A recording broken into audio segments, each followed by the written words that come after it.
বন্ধুরা, আজ আমি বানাবো গ্রাম্য পদ্ধতিতে দেশি চিকেন। তার জন্য চিকেনটাকে নুন হলুদ মাখিয়ে নিয়েছি, পেঁয়াজ কুচি, টমেটো কুচি নিয়ে নিয়েছি, আদা বাটা, রসুন বাটা, তেজপাতা নিয়ে নিয়েছি, লঙ্কা গুঁড়ো, হলুদ গুঁড়ো, ধনে গুঁড়ো নিয়ে নিয়েছি। কড়াইতে পরিমাণ মতো তেল দিয়ে দেব।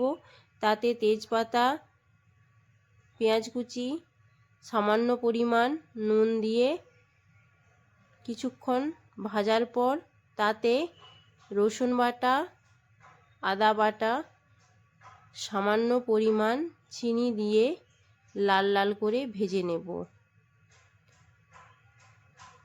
দেখুন বন্ধুরা, আমার ভাজা হয়ে গেছে।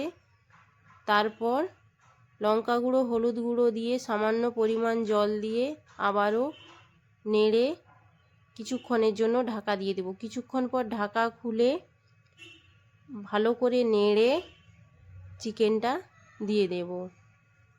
চিকেনটা ভালো করে নেড়ে ঢাকা দিয়ে দেব। কিছুক্ষণ পর ঢাকা খুলে সিদ্ধ হয়ে গেছে নাকি দেখে জল দিয়ে দেব।